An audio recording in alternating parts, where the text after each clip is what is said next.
Okay, thank you very much, everybody. Sorry to be a bit late, but I was inescapably engaged doing something else. I mean, what I wanted to say was that I think we had an extremely successful morning this morning in the pledging conference for CERF, both in terms of the strong support expressed for CERF around the room from countries from all parts of the globe and from countries in all kinds of states of development, developing and developed countries. And that was extremely encouraging for us. More specifically, we were able to raise in pledges already for 2010 some $424 million. That's more than we've raised at any similar pledging meeting before, so that's extremely encouraging, particularly when you consider that we're doing that against the background of a major economic and financial crisis which has affected the budgets of many donor countries in a very significant way. So obviously we're extremely pleased by that. I'm confident that we will be able to raise the rest of the funds we need to reach the $450 million target in 2010. Just for comparison, in 2009 we will probably be at around $400 million.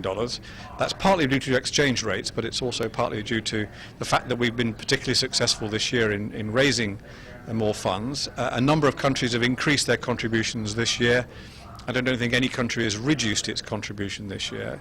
We also have 5 new donors to add to the 110 we already had, 109 I think it was, so we now have 115 donors from member states and observers of the General Assembly.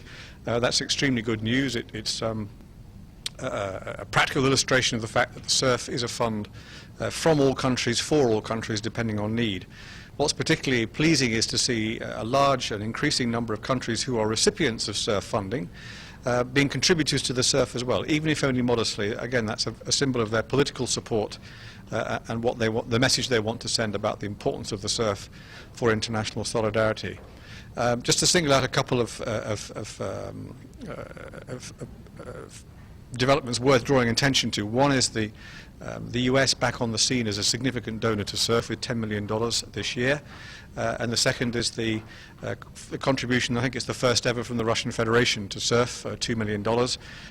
That means that all the P5 are contributors to CERF, which is important.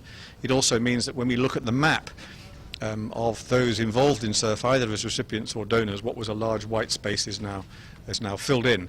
I think 160 of the 192 countries are involved either as donors or recipients, so it truly is a global fund.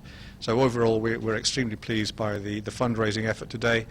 We fear that 2010 may be a year of significant and rising humanitarian needs, so we're going to need those resources to make sure that CERF can be the rapid and predictable starter of response to sudden onset situations, as well as continuing to play its role of equalizing funding between different crises and different sectors where they're not being funded equally by the donors otherwise.